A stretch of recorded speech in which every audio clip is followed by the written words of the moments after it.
A lot of the time, when we get dumped by our now ex, they walk away elated. They walk away confident that they made the right choice. And many times, right after getting dumped, a lot of people will kind of beg and plead and act kind of desperate to try and convince them to come back or to change their mind, thinking that if they could just see how devastated I am about getting dumped, maybe they would have a change of heart. Guess what? That never works. The absolute best thing that you can do if you just got dumped is to go completely no contact, no calling, no texting, no emailing, no stalking on social, and absolutely no looking at their Facebook or Instagram stories, because your name will show up on a list of viewers and that will make you look like a stalker. And silence is your best friend here, because not only does it give you time and space away from them to focus on becoming the very best version of you that you can be, but it allows your ex time and space away from you in a complete absence of your attention to actually begin to miss you. And then that will make them question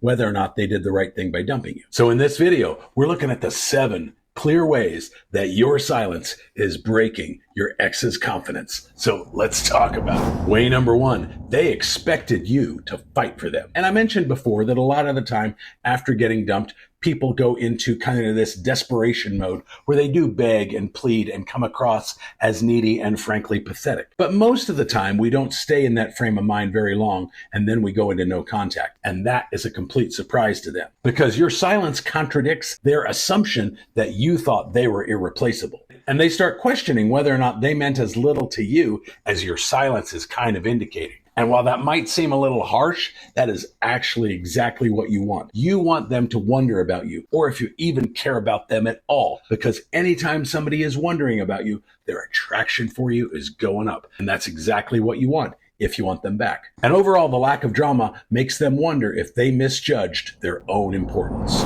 Way number 2, they're getting no validation for their decision. They expected you to be angry over the breakup, and then that would confirm for them that they made the right choice. But your mature silence gives them nothing to use as justification. And without an extreme emotional response from you, they can't really paint themselves as the victim. And they're forced to sit with their decision with no external validation from you.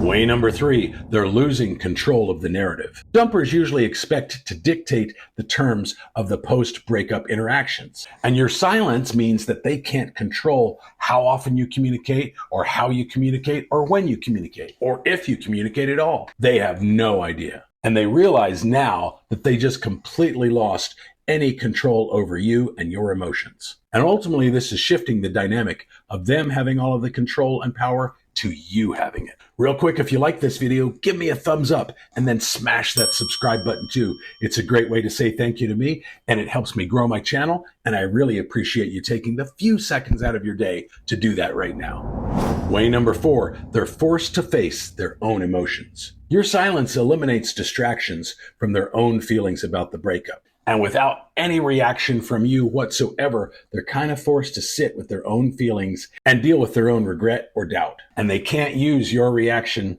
as an excuse to avoid processing their own emotion. And the quiet forces them to confront what they actually lost. Now, it is possible that they went into a rebound relationship after dumping you, because that is another easy and convenient way of avoiding painful emotions and dealing with the grief of the loss of the relationship and the loss of you. And even if your ex did do that, that does not mean all hope is lost for you and reconciling with them, because rebounds have about a 75% failure rate.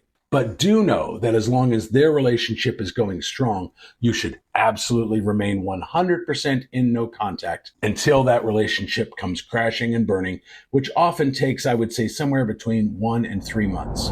Way number 5, they start questioning their own desirability. And this can also factor into them starting a rebound as well, like I just mentioned. But your lack of pursuit makes them wonder if they're as attractive as they thought they were. And they realize now that ending things with you doesn't necessarily mean you're going to chase them. And as unflattering as it is, they probably really liked the idea of you sitting around waiting on them, kind of sitting in the background, desperate without them, not moving on with your life. That way they had you as a backup option in case they couldn't find anybody better. And you are absolutely not giving them that option. And overall, your indifference is indicating to them that you're completely fine without them. And even if that's not what you're feeling on the inside, that is absolutely what you should be projecting on the outside. And that includes what you're saying to any mutual friends who might, in their own well-meaning way, convey some of that information back to your ex, and you don't want that. And way number 6, they're overcompensating on social media. They're posting on social about how happy they are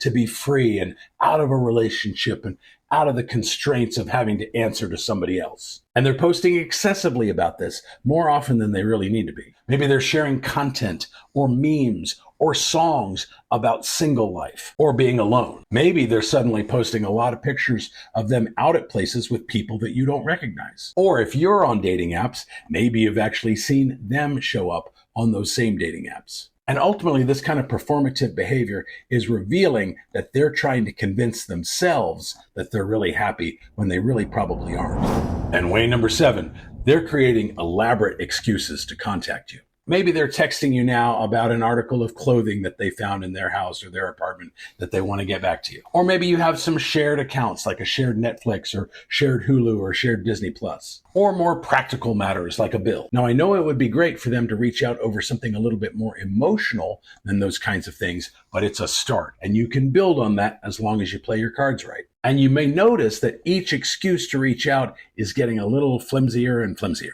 Or they may even be asking unnecessary questions that they could simply Google the answer to. Like, how do I change the air filter on my air conditioner? The more frequently they do this, the more you can see their insecurity growing. Now, when they do reach out like this, I don't necessarily want you to send any lengthy responses back. In many cases, you will just want to like or heart their message and not really send much of a reply, especially if you're just getting messages that are just kind of like, hey, did you see the news the other day about such and such? But if they do have an article of clothing and they want to get it back to you, or they need you to come over to their house and fix something, use that as an opportunity to try and make a date with them. And if you get a vague or wishy-washy response to that, then you know exactly where you stand and you need to go immediately back into no contact. But remember that just because you're seeing all of these signs and it seems like you being in no contact is breaking them down, that doesn't necessarily mean they're ready for reconciliation. So absolutely stay in no contact until they reach out to you directly